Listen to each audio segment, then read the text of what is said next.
I'm Will Hedrick. And I'm Jordan Schaffer. And this is Dog Ears and Timestamps, a book club podcast. Dude, this week I might as well be in a frat. I'm so Greek. I had no idea where you were going with that. Dude, yeah, sign me up. This is like rush week. Okay, I don't know what that is either. Oh, no, that's whenever you like join school or like first week of school and everybody's trying to get you to join their shit, right? I think so. Okay. I was never in it, but I could be now. Dude, with the end of it all coming up, did you feel well-rounded? Did you get everything you wanted out of it?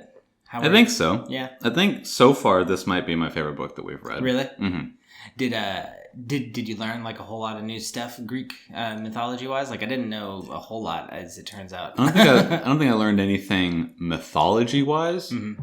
I learned Kirke's story. Yeah. And a lot of the people that are immediately around her, but like a lot of main events and just general ideas and practices that happen in Greek mythology.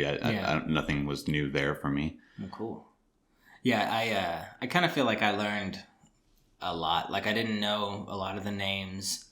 I knew just kind of general Greek stuff, like general like concepts and like certain little stories and stuff. So like when certain things happened, I was like a little bit more tuned into that. But otherwise, it was all pretty new for me, honestly. Yeah, I enjoyed it. It was cool. I mean, we'll talk about it as we go on, but I think I don't think it was my favorite that we've read out of all of ours, but I think it's one of them. Mm-hmm. It was good. It makes me want to read her other one, the Achilles Running. Yeah, the Song of Achilles. Yeah, the Achilles Running. But yeah, I'll definitely check that one out at some point on my own. I'm sure, at the very least. Well, how was your week, man? When'd you read? When'd you find time to do all your good Greek stuff? I tried to split it up over the weekend. I think I got a lot read on like Friday and Saturday, and then I did all my notes at work yesterday. Okay, cool. So I was trying to get ahead of it as best I could.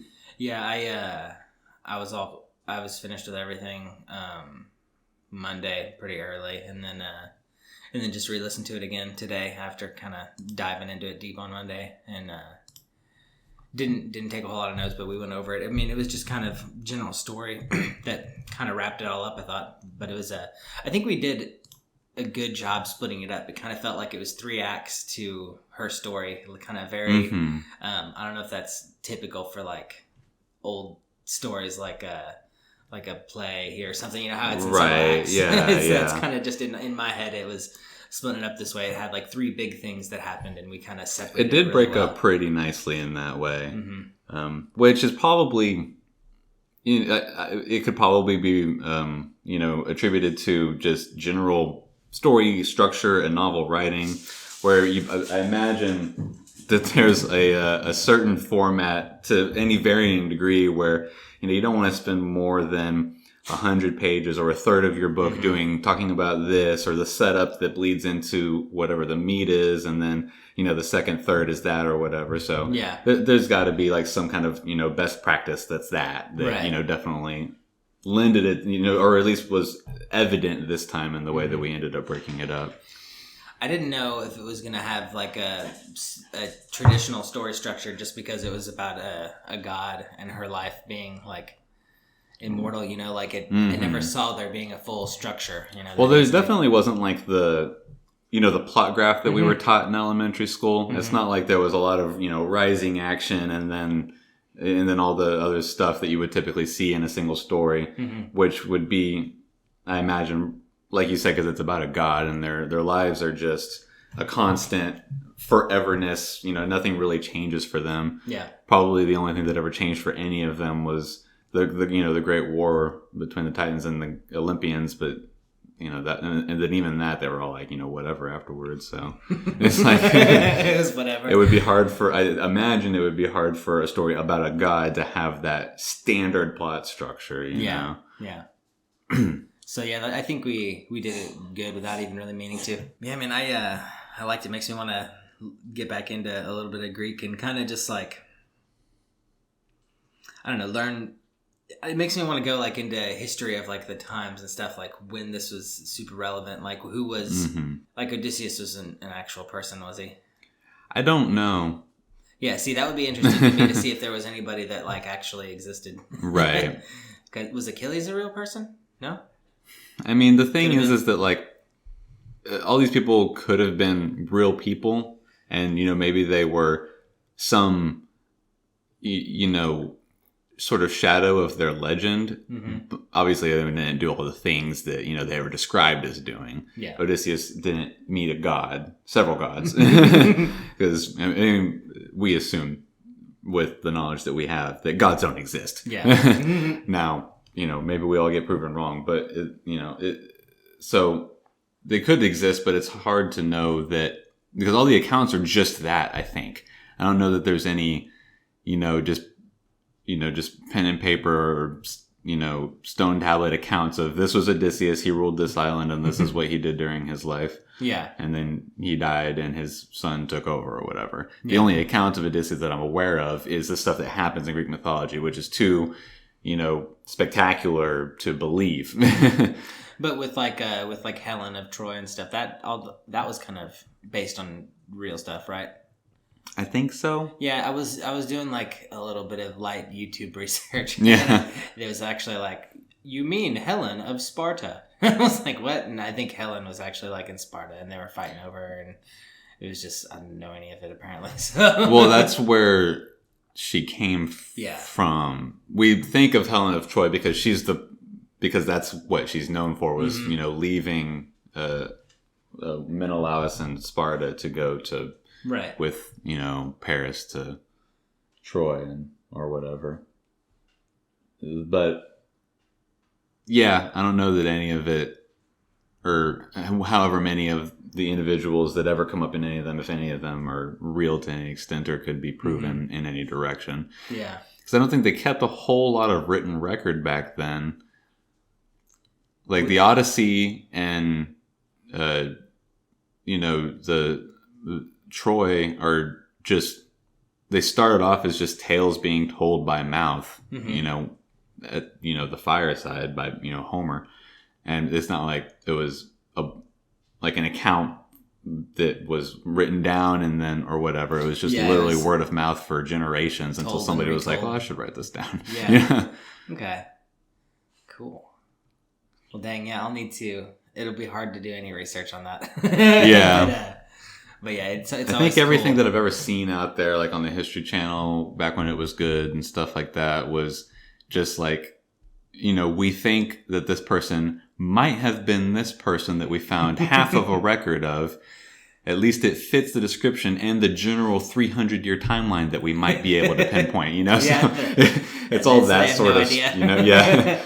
It's basically like we've whittled it down from 1,000 years to 300 years, and she's from potentially this 500-mile radius. Yeah, so she could have been one of these 9 women. Yeah, it is possible. We're going to turn all 9 of them into her, and right? Then yeah, we're going to tell that story because that's better. Right.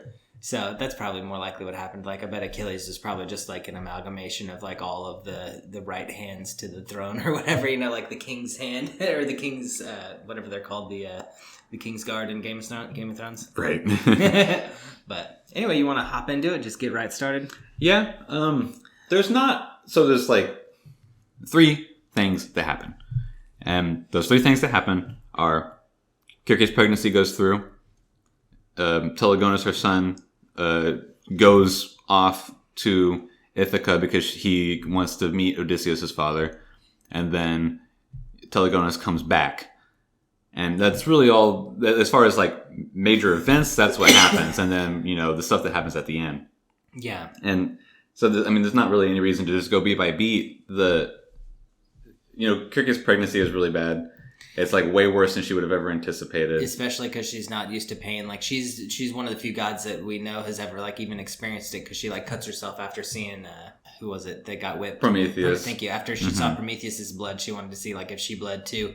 And then so we know like she at least understands physical pain, but it's like super bad that she doesn't really know why. She's trying to, and then the birth, whenever the birth happens, it's also super bad, and she can't like get Telegonus to come out, and she's trying to figure out what it is. She prays to like the goddess of childbirth, and she doesn't like come or anything like that. And then she ultimately just like cuts herself open and pulls out Telegonus, and everything's okay. And then Telegonus is like the worst fucking baby of all time. And he's like screaming. Starts off like pretty bad, every waking second for however long it takes him to grow up old enough to start like thinking and being cognizant. Maybe 3 or 4 or something like that. I don't know. It doesn't really say. But then he's still like a total asshole, and he's like constantly like running away and causing trouble and stuff like that. Well, not like running away, but trying to like be like, no, I don't want to be with you right this moment. I'm gonna go look at this instead. And to me, it made it sound like the first like 4 years he was like a awful, just like the worst brat like of all time, and then it seemed like the rest of the years were like almost the mother's like adulation. It was just like, oh, he's so perfect, but he'd like run off and go play with bugs or do whatever, do boy stuff. Now that he wasn't just like screaming all the time, she could just be like, oh my god, because he was like smart and stuff like that or whatever. Exactly, yeah. There's one point where she realizes that somebody's trying to kill him because like not every pot should be falling off constantly. Oh yeah. Not every single insect in existence should be, drilling towards him. Yeah, he's a little accident prone, it's more than anything natural. So she's like, something is trying to happen. That's why the pregnancy and the birth was so bad, because the goddess of childbirth was being stopped from to come to me. All this stuff is uncannily dangerous. Yeah. And so she like just kind of shouts out and challenges whoever it is to show themselves, and it's Athena. Goddess of war, right? Yeah. She's pretty dope, actually. She's one of my favorite goddesses, I think. But she has had some vision or premonition, or has been given some vision or premonition that Telegonus is going to do something really bad, and so needs to be killed. And that's why she's trying to inadvertently kill Telegonus. But Kirke kind of realizes in the conversation that if she wanted to, she could just kill him directly. But she's not, so she must be inhibited by fate. Yeah, and so that's why she's trying to use these like weird underhanded methods. She wants like the pot to fall on his head and crack his skull open, and instead of her actually like wielding the blade that cuts. Right, because she's physically incapable, because the fates have decided that Telegonus has some other destiny.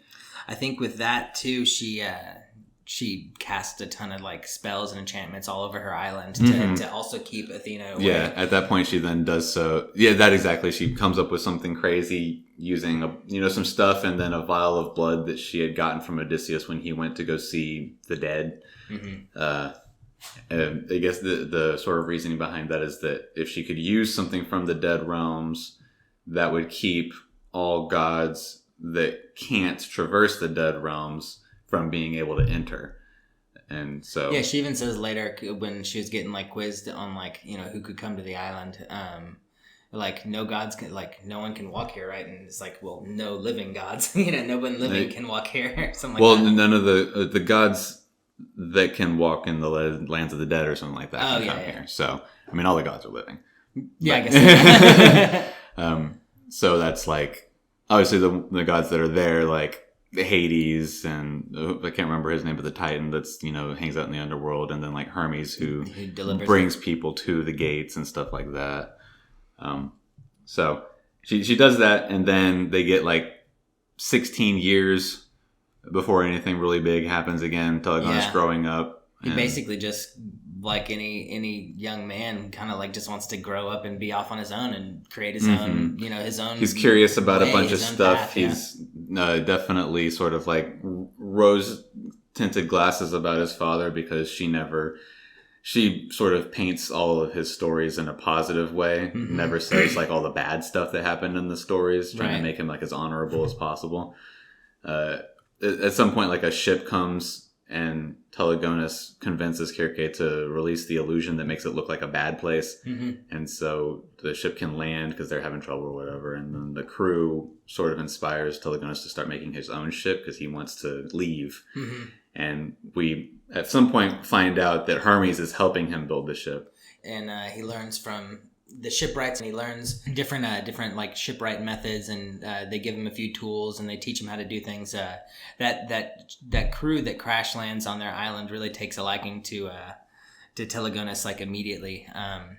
even though he's like half all of their ages, he like still carries himself, with half the majesty of like a goddess and half the majesty of like Odysseus. And I think because of that, his natural like charisma, I think that's probably his God-given ability. That they talk about demigods having some sort of sway over mortals or some sort of gift, and I think his might be the gift of the gab or whatever, Well, it's one of many, like at some point it lists several things that the majority of them get, like that, they'll be less prone just in general to negative stuff. Like ugliness. Yeah. They'll, have a certain level of charisma, a certain level of luck, a certain level of blah, blah, blah. And you'll have like all of those things more. And that's like the sort of like you said, the godly gift of that half of his blood. Yeah. And so, they're definitely like, this kid's pretty cool. They're all about him. And he gets advice on how to build a ship. So he starts building it. And then Hermes is helping him build the ship. And then he takes the plunge to show his mom the boat. Yeah. The big brave. Says, come look at this. And he says, I'm going to take it out. Hermes said that I should be able to go there and back before, like the season's out or something like that. Yeah. And she's like, fuck no, you're not going anywhere. Yeah. And fuck Hermes. Yeah. Immediately she's just like, fuck Hermes and fuck that. You're not doing any of that. She's like almost storms off, like pissed off. They have like a big fight and she kind of realizes that she's not going to be able to keep him there. And so what she should do instead is to try and figure out a way for him to be able to get to Ithaca and back alive. Right. She needs to help his odds. Yeah. So they do a couple things. She like enchants the boat with different stuff. And then she ends up doing, without telling him that she's going to do it, is she leaves the island and goes down to like the deepest parts of the ocean. Yeah. And talks to some like old god of the ocean that we hadn't really heard about until now. She has like a flashback of her in 80s seeing him in the past. And he's like this giant stingray that was put there like before time as like a since the beginning. He's like a countermeasure to gods because his tail would immediately kill any mortal and would then cause a god to be like in horrible, awful pain for the rest of its existence. So it's like some sort of stopgap for, if you really need it, you could use this dude to fuck up a god, Yeah, balance of powers. Right. And she asks him for his tail because she wants to use it to help Telegonus. And he's got some test of like, well, you've got to cut yourself with it and deal with the pain for the rest of your life if you want it. And she's like, okay, I'll do it. And then last minute he's like, that was a test. You just had to be willing to do it. And she's the only one willing to like, throw her own comforts aside for her she's son. the only one that's ever accepted the challenge. Other people have come and shied away from it whenever he gave that challenge. I think the other thing too was showing a little bit of trust in the person that you're getting it for, because the part of the bargain was to cast the spear head or whatever back whenever she was done with it. And I think that partially she's going to have to trust in Telegonus, because she even tells him that she's getting it for her son so that he can be protected on his way into like his journey, whereas like everybody else is kind of getting it for selfish things. And then also the amount of time that she's going to be in agony is only the amount of time that he has the spear. I think whenever he casts it back, I think it all goes back to normal. No, it's the rest of her life. The way I understood it was just until he cast it back, because she's a god for eternity. Like it would be for the description. years. The description that she gives when she's talking about it, and that Aedes gives whenever they're having the flashback, is that the poison in it would immediately kill a mortal, and to a god it would put them in everlasting pain. Gotcha.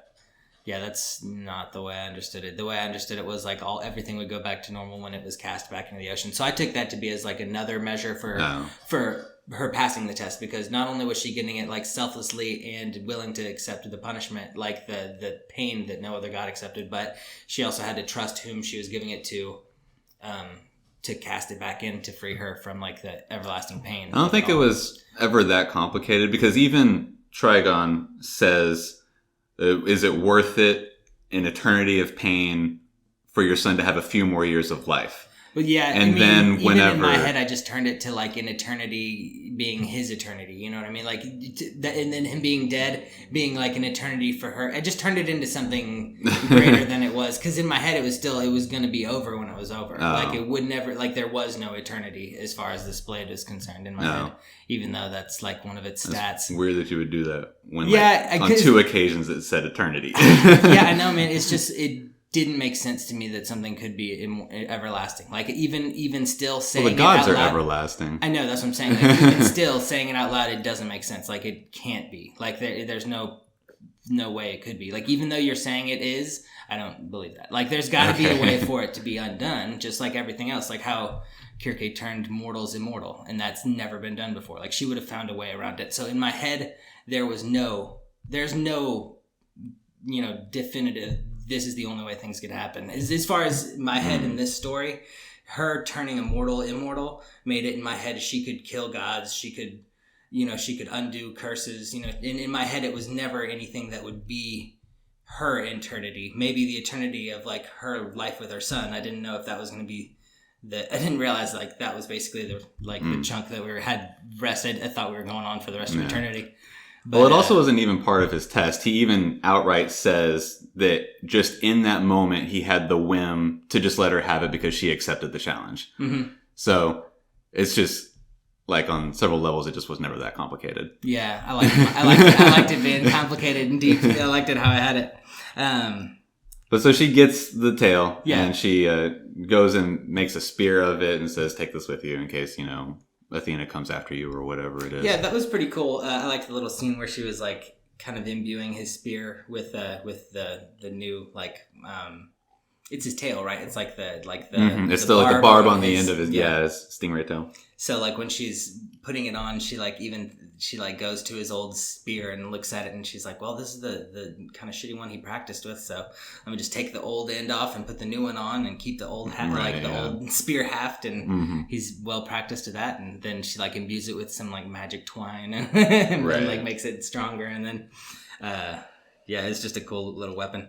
And then basically like next thing we know, he's like he takes off like the next morning or something like that, and Circe's all upset about how long it's been, or that she's like, "Man, I haven't been alone a long time." And then suddenly he's back, like in the middle of a storm. He's like, "Whoa, what happened?" And he's like, "I killed Odysseus." Yeah. Whoops. And so like Odysseus has been evidently an asshole for a long time, ever since coming back. And whenever he sees Telegonus on the beach, he's like, "You're trying to rob me, what are you doing?" And like goes after him. And then like in the scuffle, Telegonus accidentally scrapes him with the spear and he dies. Yeah, he not even through his own fault, I don't think, because I'm pretty sure he's like trying to keep it like the spear from Telegonus, and then like in the taking of it, he nicks himself in the face, right. And so he instantly brings back Penelope and Telemachus, Penelope and Odysseus' son, and Circe is like, "What the fuck is going on? Like, why are you bringing them here? Telemachus is going to kill you because you killed his father. Penelope is no better in that regard, blah, blah, blah." Yeah, they're here for vengeance. Like, how is it not obvious? And so they spend a while, like, getting to know each other and getting on the same page. Telemachus tells Circe all of the stuff about, how Odysseus has not been great since getting back, how he was, like, just awful, and he killed all these people, and there was no place for Telemachus and Penelope now at Ithaca because Telemachus couldn't be king there when Odysseus had fucked so much stuff up. And even though the people who were remaining still loved Odysseus, or at least the idea of Odysseus, he pretty evidently didn't. And they would have been like, "Why would we want you to be our king? It was you couldn't even love your father," and stuff like that. So, and then at some point, we get the truth out of Penelope why she came. And she says the main reason that she suggested that they go back with Telegonus to Aeaea is because Athena will be coming soon to try and get Telemachus and make him now her new champion now that Odysseus is dead. And she doesn't want to have to lose Telemachus to that, because it was like Athena's fault that Odysseus had, become deranged towards the end there or whatever. Dude, she's so smart, Penelope. Yeah, they make her out to be like one of the smartest people ever. And then that's probably why Odysseus, fell in love with her to begin with. And in her description of their early marriage, they were like just having a real great time fucking scheming nonstop. Oh, yeah, they were both like master schemers. It almost seemed like they were the couple from like House of Cards, like how they were in right. it to just get to the top. They're like playing chess while everybody else is playing checkers, exactly. That sort of thing. Yeah, it was I like that little like playback where it was kind of going over, because like all the while we're learning, everybody's relationship with each other, and then passively kind of through Odysseus, how they know each other, how they know of each other, how they've grown up, their personalities, and all sort of through Odysseus we learn about all these other guys, which is kind of cool. And kind of what like the catalyst, Odysseus dying, means to to each four of them as well. Yeah, it's very interesting because it's definitely different for all of them in different ways. Yeah, with Telegonus having his picture perfect, father, and the stories of him only being a hero, he still has that like vigor for his love for his father. It's still strong, and now he's finding out that he was actually kind of a dick. Yeah, and so he's and not that great. Yeah, so he's like, I'll just remember probably the better stuff, keep that other stuff out of the way. But because it does seem like he's learning, like, because one of the first things Circe yells at him about is like, Odysseus is one of his favorite things was making friends of his enemies and tricking them. Like that was like one of his favorite tricks. So I feel like sometimes those things kind of sink into him and he thinks about them, but they don't ever. I think he always wants to see the good in people, like no matter what. Yeah, he's just such a like. He's definitely sort of like that. He's just such like a shining either, light. Like continue to learn or not learn in any direction or whatever. And I really enjoyed Telegonius and Telemachus' relationship too. Like as brothers, like half brothers, they really embrace it. Like they're not really competitive. They're literally like the amalgamation of like best friend brothers in your head. Well, they don't really like days. At first, because at first Telemachus is sort of like impatient with him and sort of just like whatever, because he's still upset that Telegonus has such like a peachy view of Odysseus when he had to deal with all the bad of Odysseus, and he's also twice his age. Telemachus is like in his 30s, whereas at this point Telegonus is 16. Right. And so definitely once everything settles down and they all get into their like routine and start getting along, they do get along better. There's a couple of times that Circe tells them to go fix something together or go work on something together. And so I'm sure during those interactions Telemachus gets over whatever like initial sort of like impatience that he has with him. I think impatience is probably a good word to use for that, because it doesn't ever seem either like he never seems malicious towards him. No, it doesn't ever seem anything like dislike. He's just sort of like, who is this kid who has no idea about the world? And he's, is like, that's annoying. You have no idea who Odysseus was. Why do you make him out to be such a fucking hero? You think he's like this great, amazing man, your dad, blah, blah, blah. No, he's not. It's cool too, because like in the beginning, he's like, he uses a lot of like possessive words. It's a lot of my father and, like, your son and things like that. Initially, he doesn't want to have that connection. Yeah, exactly. I think you're right. And then at the end, he says, brother, and our father did this. Blah, as everybody comes to terms with what's going to happen for the rest of their phase. Because Telemachus is then like, well, you know what? I have a shot at this life that I want, which is just a simple life. I don't need to have any of the greatness or any of that garbage that can be off my shoulders. I can move on from Odysseus. And then Telegonus coming to terms with, Odysseus wasn't everything that he thought he was. And I'm going to continue, I'm going to leave and go do things and have the life that I have dreamed of having, blah, blah, blah. And, once they come to terms with themselves and everything that has happened and what's going to be ahead of them, then they can be like, all right, now we can find some sort of common ground or accept each other for having matured to whatever degree because of everything that has happened now. Yeah. Yeah, no, that was, in basically like it seems like right as everybody's starting to become like the happy little family that even Circe says it like it kind of hurts her like heart a little bit, because after they've all been there for like a week and they're all getting along really well, and she's kind of like she could see how bad Telegonus wanted a family, and then they've all kind of settled in, and then next thing and then Hermes shows up. Yeah. And he's like, hey, I've got a message from Athena. Athena wants to talk to Telemachus, and she wants you to lift the spells that are keeping her from here. Wow, bossy. Right. And she'll even swear an oath that she won't harm Telegonus. And so Circe is like, okay, I mean, if she swears an oath, she can't break that, so I'll bring down the barriers. They just take them at their word. Right. And then so she brings down the barriers or whatever after a couple of days, 3 days, I think she says. And then Athena shows up and tries to, offer Telemachus his destiny now that Odysseus is gone. And there's apparently some new land out west in Italy, a new place for the Greeks. And she wants Telemachus to go to Italy and start a kingdom and, so then to further her glory and to be like, her blessed mortal champion or whatever. And he says, no, I don't want to do any of that. I just want to have a simple life. And she's like, fuck. Okay, Telegonus, you want to do this shit? And Telegonus is like, yeah, I do. Yeah, all the while, Circe is just kind of snickering, like, he doesn't want to go with you. Wait, no, not my son. She even, stands up and interjects, like, no, don't say yes. She tries to stop him at first, and she's like, well, whatever. Not whatever, but she's like, I can't stop him. So then he agrees, and he goes off the next day to do that.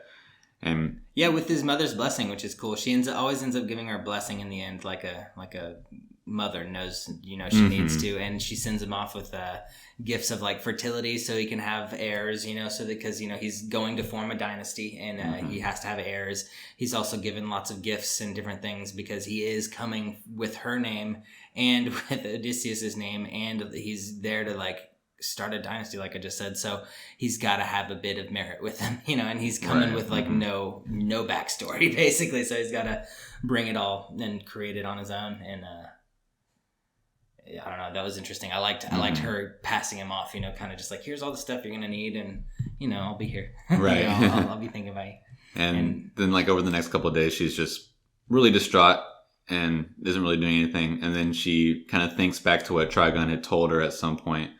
Because when she's leaving with his tail, or no, she's not even leaving. She's about to cut it off him, and she hates that she has to do it because she doesn't want to spill blood that's that holy, or not holy isn't the right word, but he was that just so sacred. Perfect. He was unmarred. He had been he was just so. He was perfect. Such a beautiful, impressive thing, and she was going to be the one that had to do this awful thing, and she hated that. And that was sort of I hate all of this about the gods. I hate everything that this has, blah, blah, blah. And then he's like, well, make another world then. And so she thinks about that and she's like, all right. And then she goes, Father, I would speak with you, which is the coolest end to the chapter, period.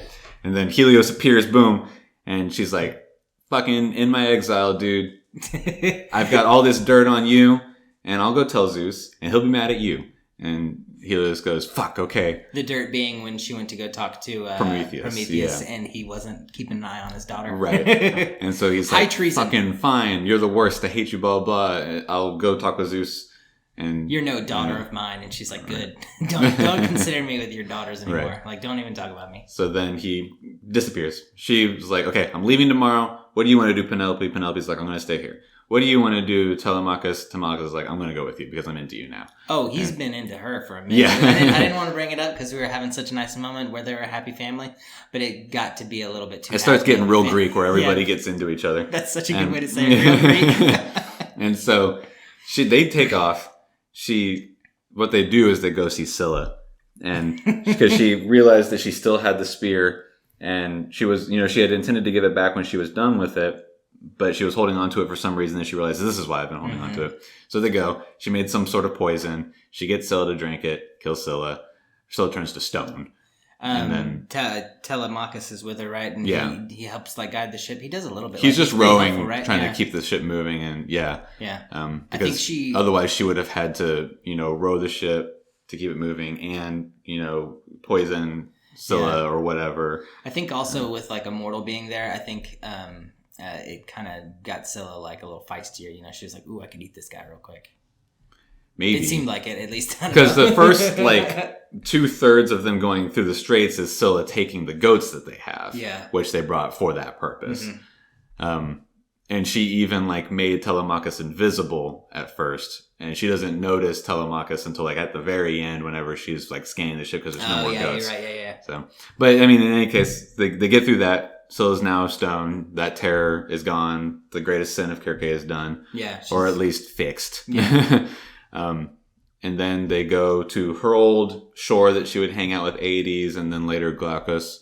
And she gathers up some of the pharmaca that she had used on Glaucus and then Scylla. They go back to Aiaia, where they find Penelope has been practicing witchcraft. Yeah, she basically has become the witch of the island. She's now basically... Yeah, she's going to inherit the title jokingly. Yeah. And and then Circe goes and has a vision of her future with Telemachus, and everything that's going to happen in the future.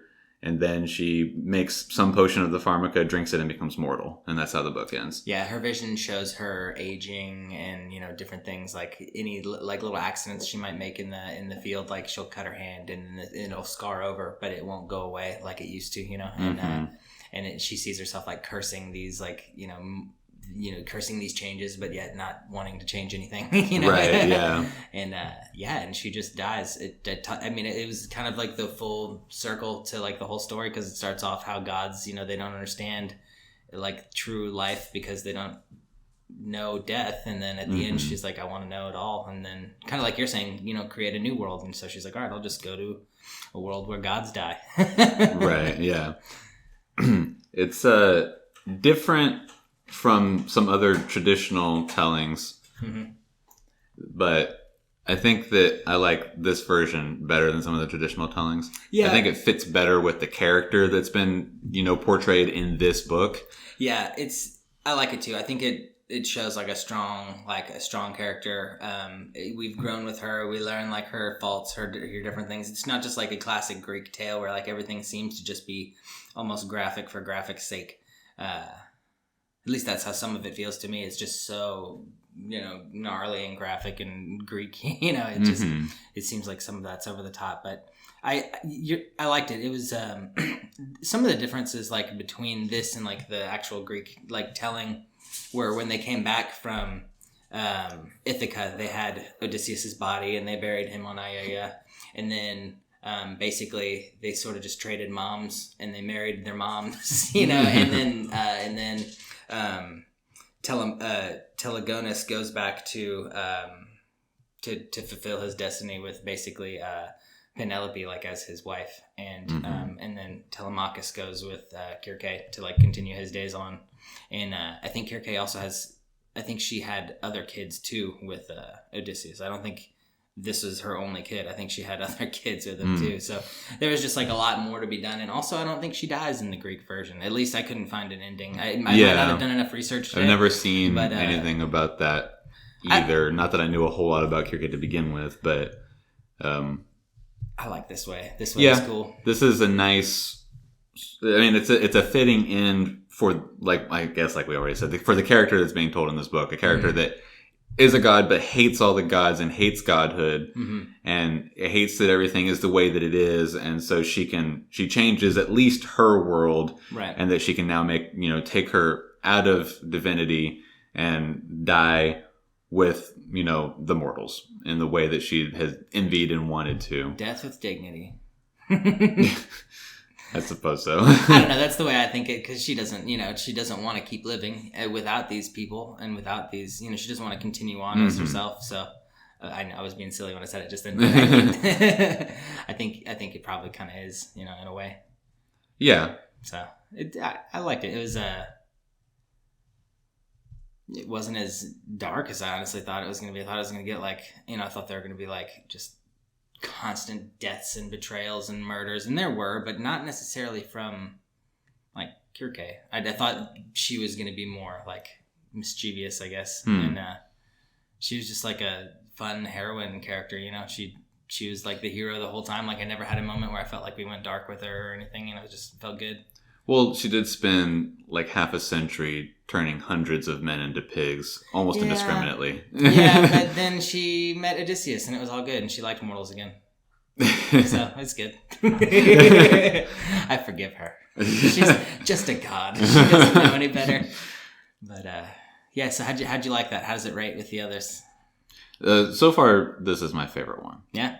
Yeah. I think it's up there with mine. But I think this is only our sixth book so far. Something like that, yeah. So, I think that it could probably still be said that Salem's Lot was the best one from an objective standpoint.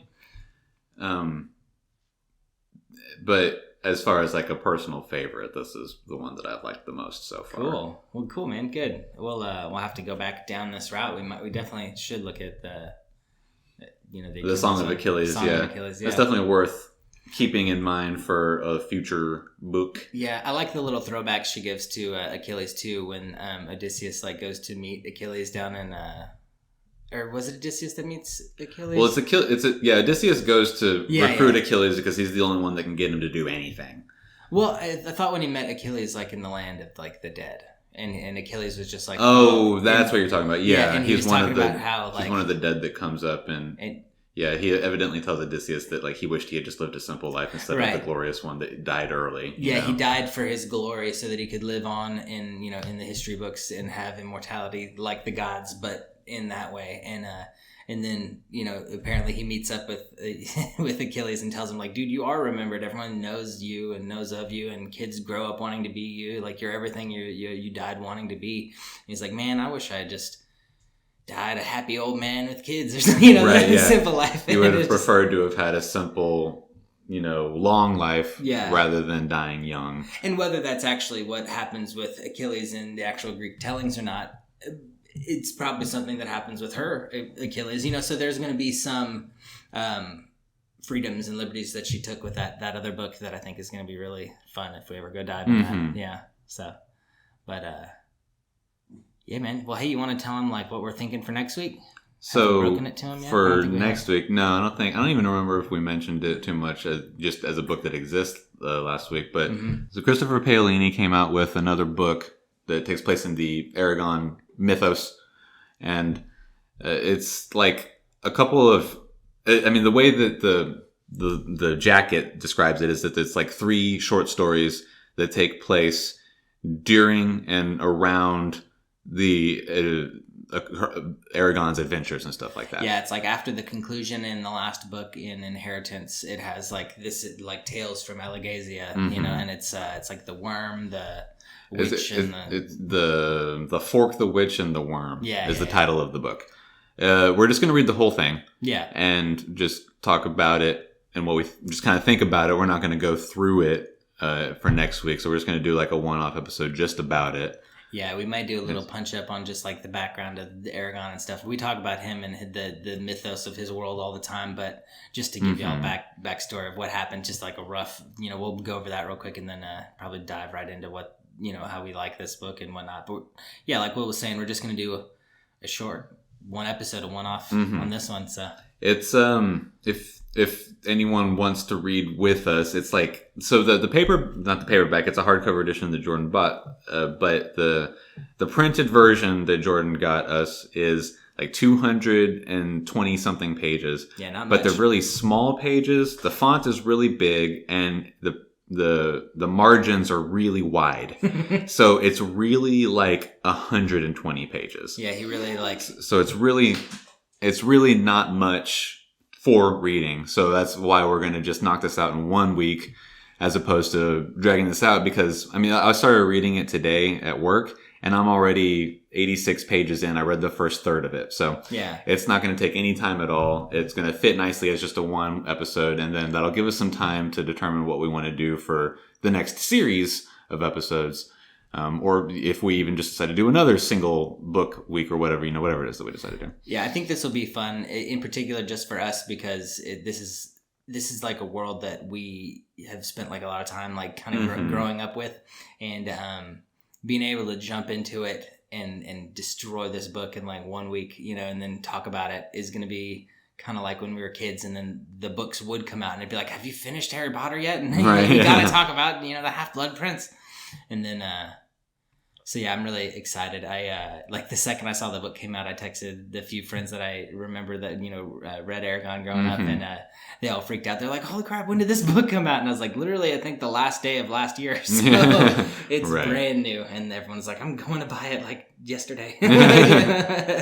So I'm excited. I think it'll be a lot of fun. I've read a little bit in the beginning, and it was kind of weird for me to jump back in. Aragon seemed all grouchy right off the bat. And I was like, okay, well, I'll have to get back into it and relive all these guys. But I'm looking forward to it. It'll be fun. And I didn't find an audio version, so this will be the first time I'm with everybody reading along. Yeah. So let's see how that goes. Yeah, I'm sure it'll be fine. I can read. Congratulations. I've been told I can read. Okay. Yeah. Well, yes, that's what we're going to read. Again, the title is The Fork, the Witch, and the Worm by Christopher Paolini.